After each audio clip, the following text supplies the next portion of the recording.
troops received a rousing order from their emperor. "Soldiers, I shall in person direct all your battalions. I shall keep out of range if, with our accustomed bravery, you carry disorder and confusion into the ranks of the enemy. But if the outcome is for a moment uncertain, you shall see your emperor himself in the front rank." Napoleon subsequently left his command HQ and made a tour of his position. It was 1 year to the day since his coronation as Emperor of the French, and what seemed like the whole of the French army joined him in a torchlight procession through the bivouacs of his men. It was a journey which led to the famous scene remembered by Captain Coignet. Ce soir-là, l'empereur sortit de sa tente et enfourchant son cheval, il partit avec son escorte pour visiter les avant-postes. C'était le crépuscule, et les grenadiers à cheval portaient 4 torchères. Ce fut alors le signal d'une scène tout à fait charmante.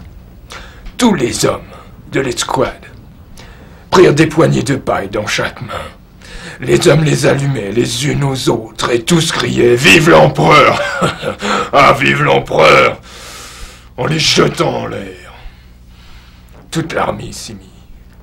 Et je suis sûr que 200 000 flammes brûlaient, tandis que les fanfares jouaient et que les tambours battaient aux armes. Quel spectacle! Oui. "This has been the finest evening of my life," Napoleon was heard to murmur after returning to his bivouac. Coignet was to meet the emperor many times during his long career, and one incident inspired the famous painting of Napoleon and Coignet together.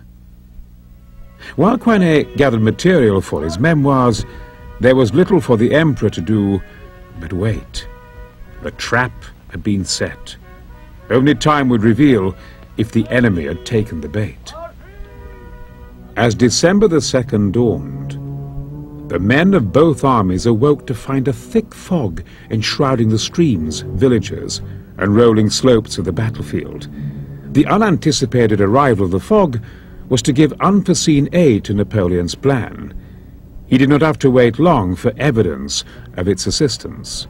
The problems of command in the Allied army were also helping the Emperor. There was a great deal of chaos and congestion in the Allied lines as the troops in the various columns struggled to get into position for the planned attack. The difficulties of the Allied command were further evidenced by the ever-anxious Tsar, who publicly ridiculed Kutuzov over his reluctance to commence the battle before some of the chaos had been checked.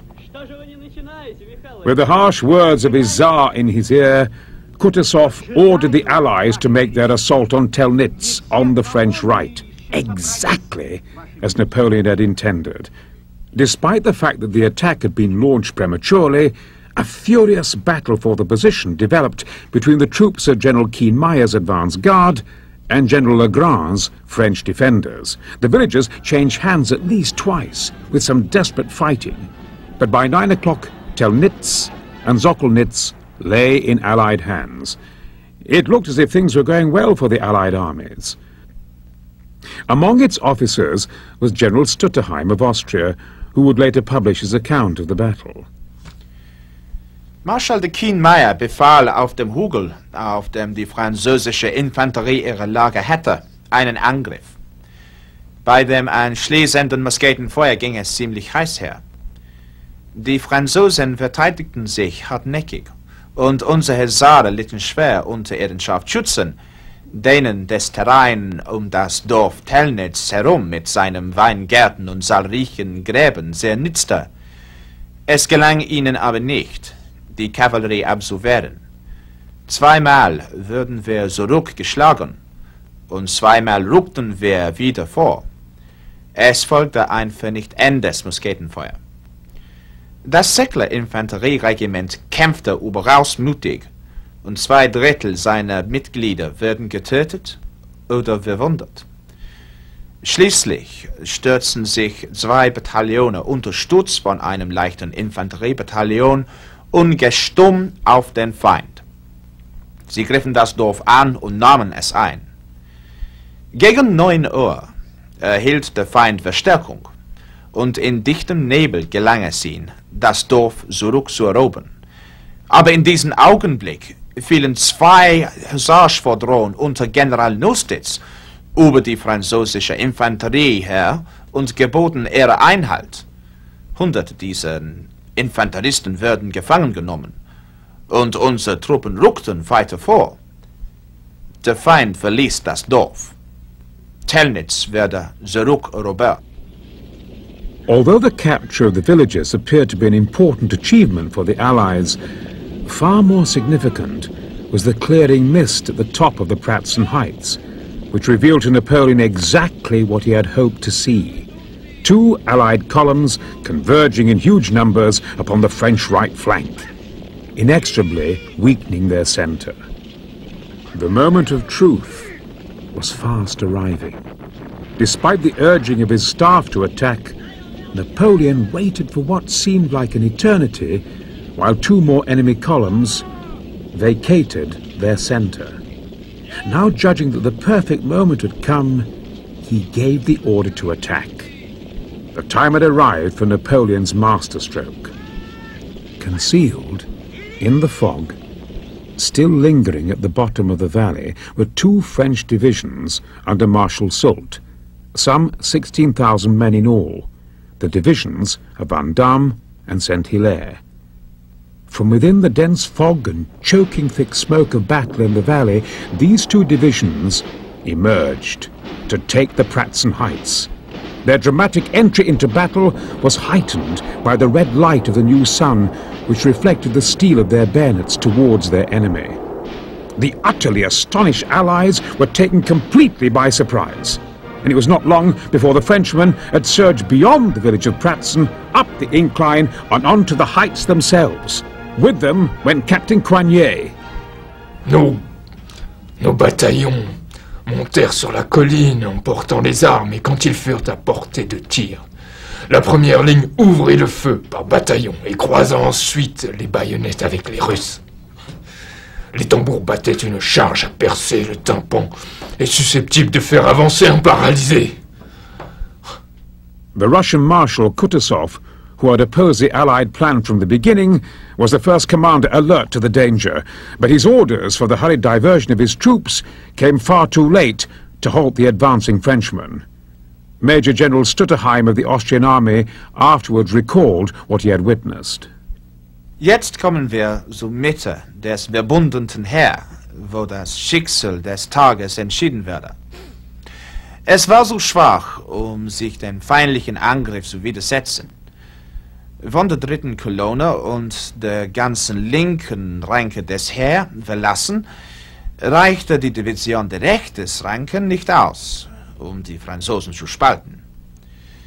Die Mitte wurde von 4 Divisionen angegriffen, oder zumindest bedroht. Und diese Attacke konnte sie nur 27 sehr schwache Bataillone ohne jede Hoffnung auf Verstärkung entgegensetzen.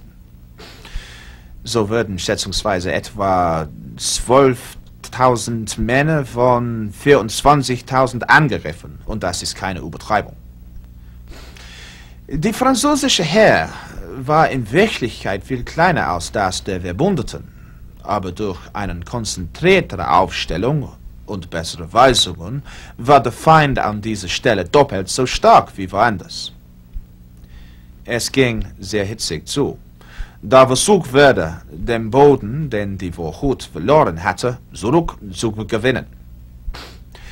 Die Russen gingen zum Angriff über, aber sie eröffneten das Feuer auf so große Entfernung, so dass es nicht viel nutzte, während die französischen Kolonnen weiter verrückten, ohne auch nur einen einzigen Schuss abzufeuern.